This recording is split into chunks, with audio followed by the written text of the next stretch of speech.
Hey everyone, and welcome back to another deep dive with us. Glad to be here. Today we're going to be looking at something that might seem a little bit counterintuitive. Yeah. The idea that sometimes having less choice can actually lead to a stronger sense of community. That's right. So where do we even begin with this? Well, I think a good place to start might be with the power of small talk. Small talk? Mm-hmm. Okay, I thought we were going deep, not just like chatting about the weather. I know, right? But you know the comedian Trevor Noah, known for his really insightful commentary? Yeah. He's actually talked about how he's developed an appreciation for small talk. Oh, really? Because he sees it as a way of finding common ground with people that you might not know very well. Huh. That's interesting. So it's like a social grease almost. So even those kind of like superficial conversations can actually lay the foundation for something a little bit deeper. Yeah, exactly. It's funny, because I've always been the person who dreads small talk. Oh, yeah. Like, I always feel like it's just this awkward filler. Right. But maybe I need to reframe my thinking a little bit. I think a lot of people feel that way.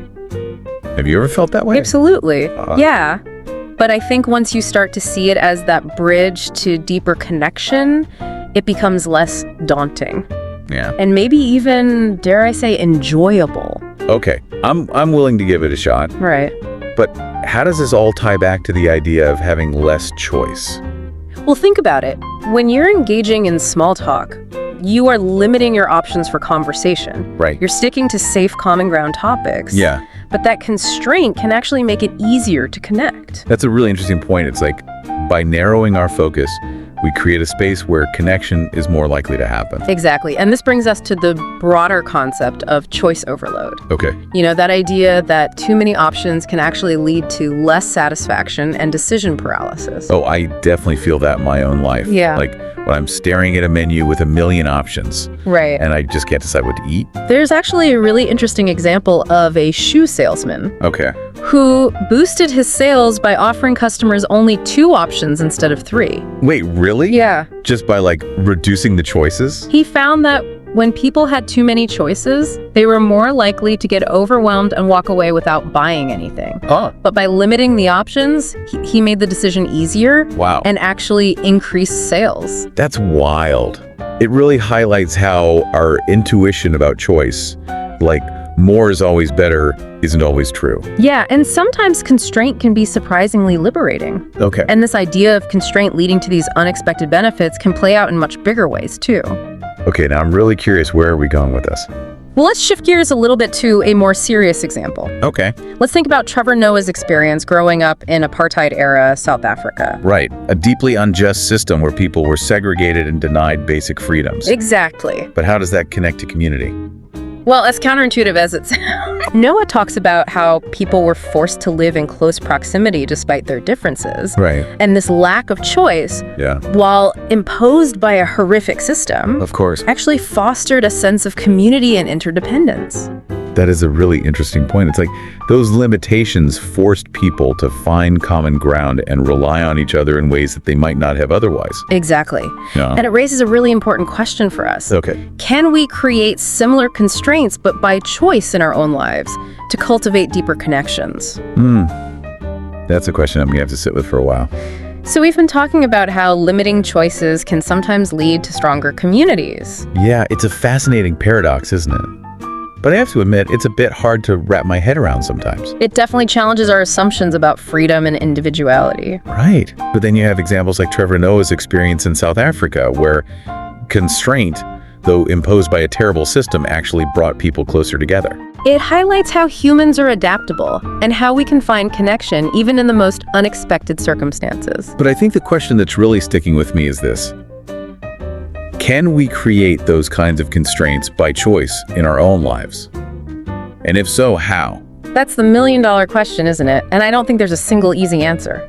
Right, it's not like we could just recreate apartheid. That would be horrific and completely missing the point. Exactly. It's about finding ways to intentionally limit our options in a way that fosters connection and a sense of shared purpose. So maybe it's about joining a team or committing to a volunteer group, or even just choosing to spend time with people who share our values. Those are all great examples. It's about creating situations where we're not constantly bombarded with choices and where we have to rely on each other to achieve a common goal. I'm starting to see how this all ties together. It's like by embracing certain limitations, we create space for something deeper and more meaningful to emerge. That's a great way to put it. And this idea of constraint leading to unexpected benefits can also play out in a much darker way. Okay, now I'm really intrigued. Where are we going with this? Let's look at a sensitive example, the case of the healthcare CEO who was assassinated a few years back. Whoa, okay. This is heavy stuff. Just to be clear, we are absolutely not condoning violence in any way. Absolutely not. This is purely for the sake of understanding a complex phenomenon. What was shocking about that case was that many people, while horrified by the act itself, understood the perpetrator's desperation. I remember that being a huge point of discussion at the time.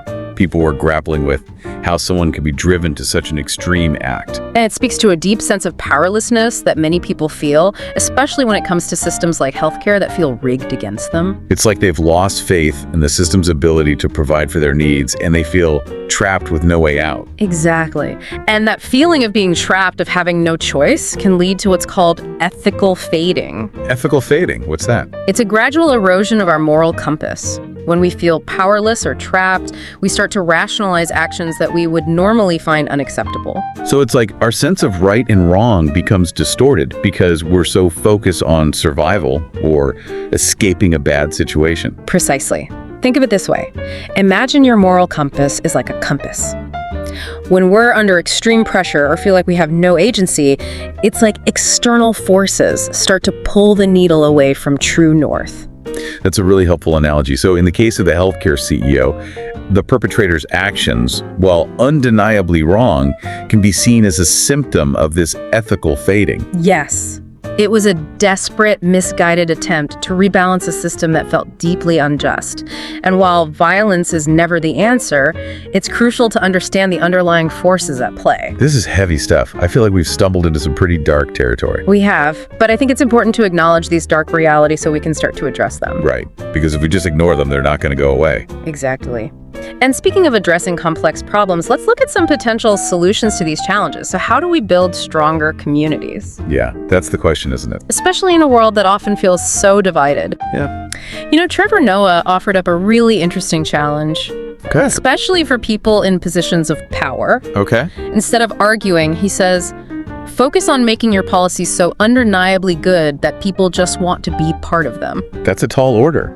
It is, right? It's like asking politicians to suddenly become these master storytellers. That's a good way to put it. Yeah. Because you have to craft these narratives that really capture the hearts and minds of people. Yeah, you know, it makes me think about the entertainment industry. Okay, Nobody forces people to watch blockbuster movies. right.